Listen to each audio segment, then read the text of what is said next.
Good morning, church.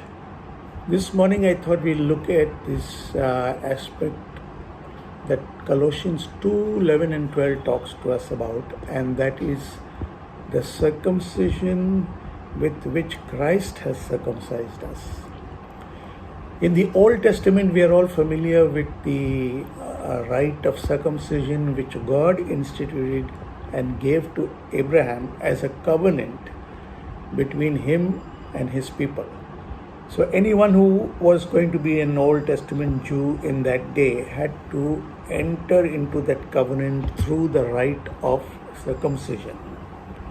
So in this circumcision of the Old Testament, which we see instituted right from Genesis 17, it was the foreskin of the male child that was cut away. And that was supposed to be the physical sign that God had made a commitment and a covenant with his people, and thereby, through that action, he set his people apart unto him. So this is a very powerful foreshadow of the true circumcision which Christ himself was going to perform in our hearts much later on. But right from the start, if you look at Deuteronomy 10:16, Jeremiah 4:4, etc., you will see that even though the Old Testament rite of circumcision was a physical act, right from the start, God actually intended it to be a circumcision of the inner man, or a matter of the heart. So he would talk about be circumcised in the heart rather than any other form.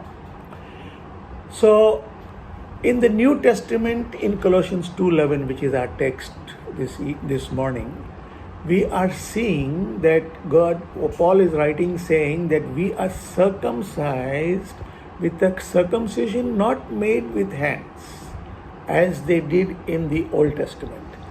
So, it had nothing to do with man. This New Testament circumcision of the heart, which Christ was going to perform, has nothing to do with man's efforts or man's contribution. It was not to be a work of man's hands as it was in the Old Testament. So, in the Old Testament, there were two sides. God made the covenant, man had to perform the circumcision in order to make the entire thing a completed covenant. But in the New Testament, surprisingly, and as we will see, the circumcision was not a physical act, it was a spiritual circumcision of the heart, a place where man cannot even reach. Number one. Number two, it was to be a spiritual circumcision. Again, we cannot see or reach the spiritual aspect of our inner man. So obviously, God had to do this all by himself. And that is why it is called the circumcision of Christ or by Christ. So what is happening here is the foreskin that was cut away in the Old Testament represents our flesh or our sin nature, which has been dealt with or rendered inoperative by Christ's death and resurrection. So today, in the New Testament, we can rest in the fact that we are a new creation in Christ. And this has been accomplished by him completely and not by any works from man's side, and is therefore a total work of grace through faith. So what is Paul saying in this verse, Colossians 2:11 and 12? He says our old sin nature, symbolized by the foreskin, the flesh, has no longer any dominion over us, for we have been given a new nature through the finished work. This is a very powerful truth. Each day and every day, a believer needs to reckon upon and count on this truth which God says he has done.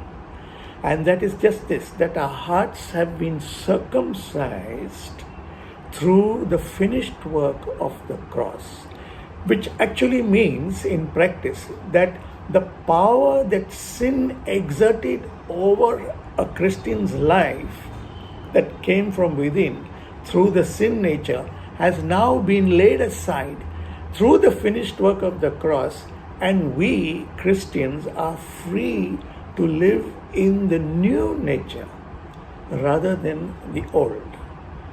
But we lose sight of this so often, and we keep sliding back into the old nature, and therefore we wonder why we are ending up sinning so often.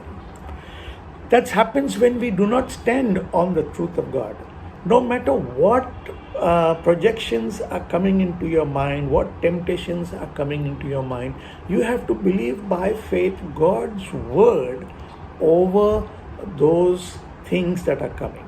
It was Martin Luther, the mighty man of God, who correctly said, you cannot stop birds from flying over your head, but you can definitely prevent them from making a nest in your hair.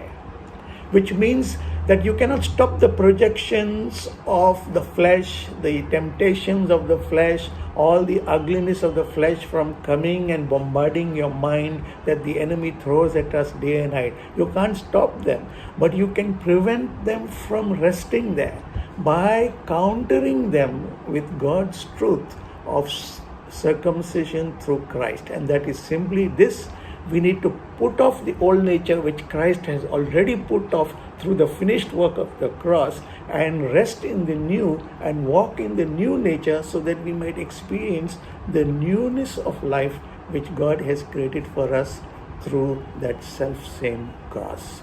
This is the good news for all of us in Jesus Christ. Wish you a happy morning.